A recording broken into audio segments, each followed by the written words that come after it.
Michelle Obama. This dovetails perfectly with so many other comments she's made about how she is like, what about me? What about me? What did those 8 years in the White House do to my soul?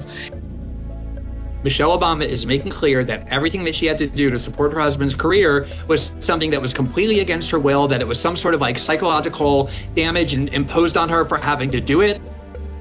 She's still just as bitter as ever. There's such a great new spin of complaints here. Here's one from her most recent episode, which still on YouTube, she's got like 200,000 subscribers. It's really amazing that now she's been doing this for how many episodes? She's been literally on every podcast of the left wing promoting it. And that's still all she's managed to get. Here she is interviewing Dr. Sharon Malone, perhaps better known as former Attorney General Eric Holder's wife. And therein lies the problem, as these two ladies married to two very famous men are pissed that they are not the alpha in terms of popularity and recognition in their marriages. Michelle Obama's chilling claim that men are a non-factor in relationships is being seen by some as a dangerous message that could undermine traditional family values. Sharon's husband happens to be former Attorney General Eric Holder.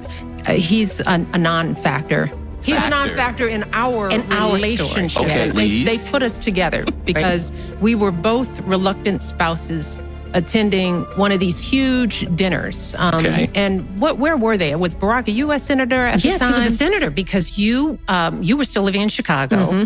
And Eric was in private practice. So it was the very early days. And, she came to D.C. and you didn't come to D.C. much in those days. No, ma'am.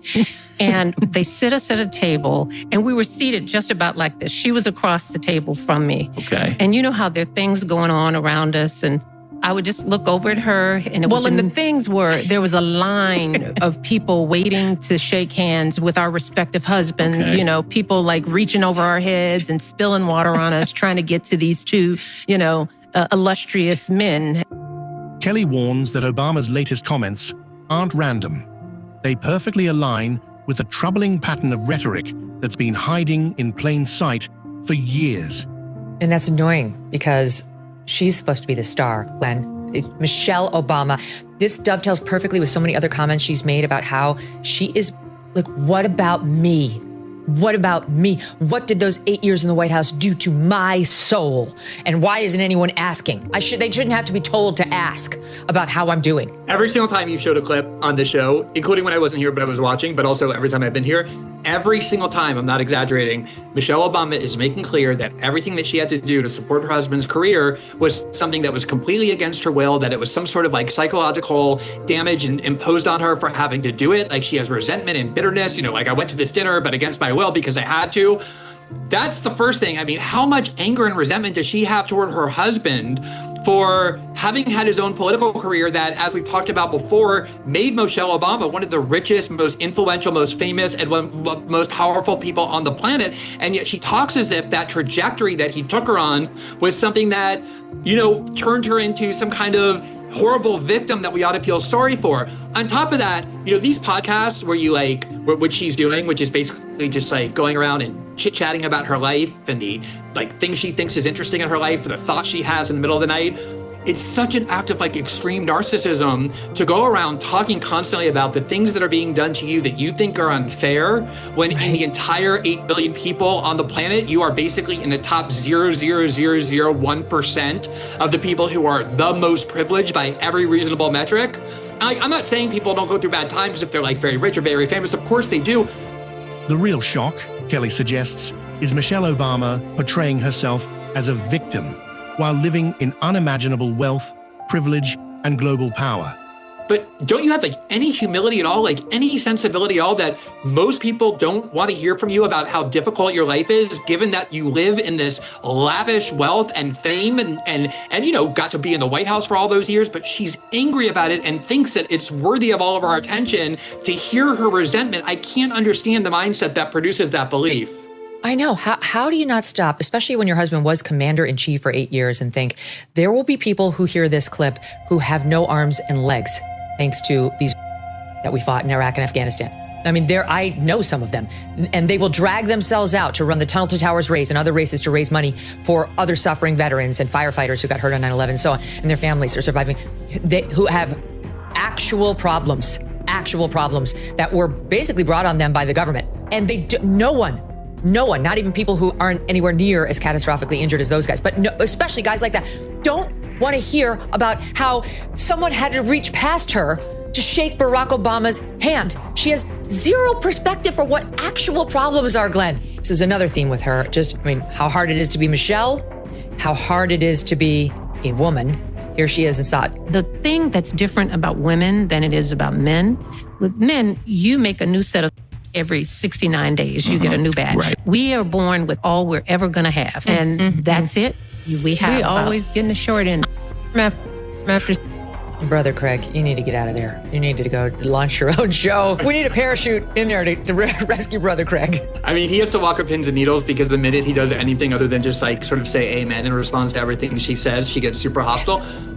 Even more disturbing, critics say Michelle constantly talks over her husband, projecting an image of total control, as if she alone knows best, no matter who's in the room. Yes, she does. She's always correcting him. Oh, yeah. If he steps out of line, she's like, no. And then she talks over him and she explains why he's so wrong. And then he eventually apologizes. It's a really uncomfortable dynamic. But also what is that?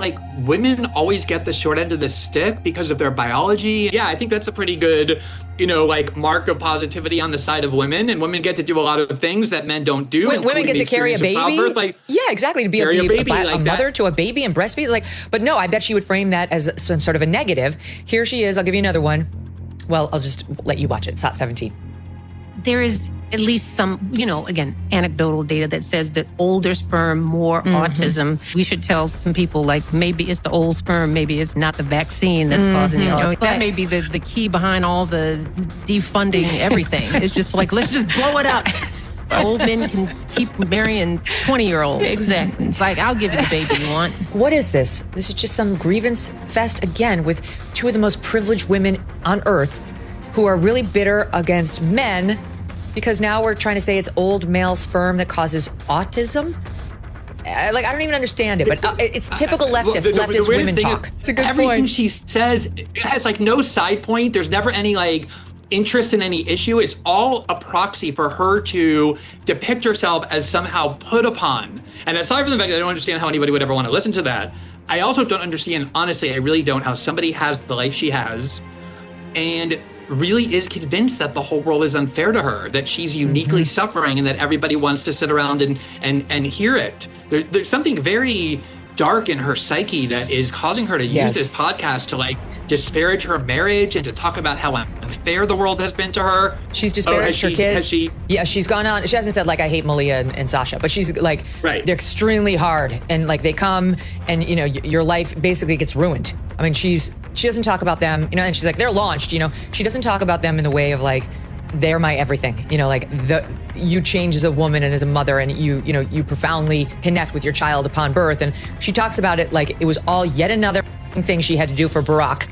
And even here, this isn't about her children per se, but most women, when they talk about the glorious ability to be a woman, the glorious fact of being a woman, will mention, as you and I both just did, as one of the first things that makes women truly special, the ability to carry and give birth to a child. It's a gift from God. It's such an extraordinary superpower. Is it, Michelle? It's not. I've been married for 17 and a half years and not one was bad. I think she and he married the wrong people. Every word she says about Barack Obama is negative. We're doing it because he made you first lady, but she does not have a kind word for him. Got to spend a minute on the Obamas because there seems to be some momentum picking up in the rumor mill about their marriage. All right, I'm going to bring you what I know. First, on January 15th, in the Substack of Jessica Reed Krause, also known as House and Habit, she's well connected in some circles and worked for RFKJ for a time, right? Didn't she? She was close to RFKJ. Close to. She posts the following. And she's been right about a lot, this gal. Whispers are growing louder about the Obamas. Rumors that something is unraveling behind the scenes of their seemingly perfect marriage. Michelle Obama's absence at Jimmy Carter's funeral certainly raised some eyebrows, but yesterday's announcement that she won't be attending Trump's inauguration confirms something is definitely going on between her and Barack. She said whispers about cracks in their relationship have been circulating in D.C. for over a year now, but this feels like the first public proof of a marriage on the rocks. The question now isn't if, but when. If I had to guess, they will wait until after the inauguration to announce it. Timing, is everything. In an unexpected twist, Barack Obama's name has been repeatedly tied to Jennifer Aniston, an outlandish claim, yet it keeps resurfacing in powerful social circles. And yet the story doesn't end there. For months, I've heard Jennifer Aniston's name tied to Barack. At first, it seemed ridiculous, but the rumors have remained steady among New York and LA circles. I should reiterate to the audience that Aniston has denied it, saying, I don't even know him. I've seen Michelle more than I've ever seen him. Then Jessica cites a DM she received the day before. Quote, he's with Jennifer Aniston, my old manager. One insider at a private gathering among Jennifer's closest friends claims the affair was mentioned casually, and Jennifer didn't deny it. Now a friend is connected to her inner circle. At a gathering with Jennifer's friends, the affair came up casually. Jennifer herself admitted it. They were sitting with a psychic, which makes it sound surreal, but it's definitely not a secret among her closest friends. Then yesterday, Megyn McCain had a discussion about this on her show, suggesting she is hearing the same. She had on Tara Palmieri, who's a reporter, saying, fast and furious loud, I've been hearing this rumor about the Obamas getting divorced from reputable people. I'm not talking about TMZ, she says. I'm talking about very serious journalists telling me they are hearing that the Obama divorce rumors are true. And Tara, who's a senior political correspondent for Puck, says, I've certainly heard it for a while too, even before Michelle said she wasn't coming to the inauguration. I do not know whether this is true at all, but if it is true, it truly would be a political earthquake. Some of you are married. Did you see the post he put out to celebrate her birthday? Yeah. Was it her birthday or their anniversary? We did. He chose the least attractive photo of her that's ever been released. I mean, this is just wrong. Michelle Obama can look very nice in a photograph. This ain't it. She's got the kerchief on her head. They're about 20 feet apart in this intimate dinner. And he looks great. This is classic, right? Like, he's like, this is a great picture. He's got the 1,000-watt smile. And she looks terrible. I talk about this with Maureen Callahan, but the fact that Michelle did not go to the Carter funeral, it really is kind of shocking because she said, her team said she had an appointment. She had a scheduling conflict. Like, what could possibly be a conflict that would keep you away as a Democrat from President Carter's funeral and then the inauguration? As speculation swirled that Michelle was disappearing for plastic surgery, Barack suddenly posted a photo of the two together, almost as if trying to prove something or cover something up. It's like, I don't, and somebody was it Maureen? Somebody was saying maybe she's having plastic surgery, right? But then he posts that picture of the two of them. Well, she wasn't having plastic surgery. So what the hell's going on? And it's clearly not a partisan thing. Like, Michelle's not trying to resist, so she skipped the inauguration because she also skipped the Carter funeral. There's something happening there. Michelle Obama's still at it. Still at it. And in this particular soundbite, she's got thoughts on relationships. Listen here. Relationships are long and there are also ebbs and flows, right? So I think sometimes people who date don't realize that, in long-term relationships, you're gonna have deep dips. And you're going to have a bad year. You're going to have I tell people, and folks think that this is harsh, it's like you're going to have a bad decade. Yeah. I mean, I've been married to my husband for 30 plus years. I mean, the truth is, if you add it all up, even the year, if the odds were you're going to be married to your partner for 50 years, and 10 of those years could be bad, You'd sign up for it. You'd sign up for it. Right. And that's really how it works out. Is it, Michelle? It's not. I've been married for 17 and a half years and not one was bad. I think she and he married the wrong people. Every word she says about Barack Obama is negative. I can't think of her sitting there just waxing poetic about him, complimenting, he's brilliant, he's a great dad, he was the greatest president, whatever a normal wife of Barack Obama would say. Every time she opines, it's something that reflects poorly on him, how he's insensitive, how he's not a talker, how he doesn't know how to relate to people, he doesn't keep the same schedule as she does, and now we're talking about you can have a bad decade in a marriage? I think that's a very unhealthy position to take or to advise other people to gut it out for 10 years of misery. I mean, first of all, what that would do to you physically alone, I would never want to sign up for that. And now, if Michelle is truly lashing out at her partner of decades, the man who became a symbol of hope for millions, what darkness is she really exposing about their story? And secondly, does she not realize that by talking about her partner of decades, first Black president of the United States, she's talking about herself? Lady, you chose him. Yeah. And we would never know who you are if it hadn't been for him. Exactly. Like, I'm sure she would say the reverse. He would never have been president if it hadn't been for her. Like, she was the inspo, she was the strength and the force behind the man. But, he was very young. We just actually saw a video of him speaking on the campus of Harvard Law School in favor of, more Black professors and so on. He still had the Barack Obama orator skills. Yep. Like, he was obviously a star in the making from a very young age. Very young age. I'm sure she thinks it's her, but I think it actually was him. And some of his ex-girlfriends talk about how he made a choice to align with this strong Black woman as opposed to the white women he'd been dating. And he's half white too. Yep. Right. And so to get him the street cred he needed with Chicago voters where he started. And she was it. And yet now she's doing a podcast, which we are only listening to. By the way, we're not listening to it. Right. Because she's former first lady. Right. No one listens to a former lawyer from, I think it was Jenner and Block, do a podcast with her brother on her thoughts on relationships. We're doing it because he made you first lady, but she does not have a kind word for him. He made her famous. And aside from the lawyer, didn't Valerie Jarrett give Michelle Obama a no-show administrative job at a Chicago hospital, $600K a year, while they were all getting ready, they were all grooming Barack to be president, right? That young of an age, the Chicago political apparatus knew this guy could go to the White House, right? So they were let's take care of him and let's take care of the wife and let's make sure, everything's seamless.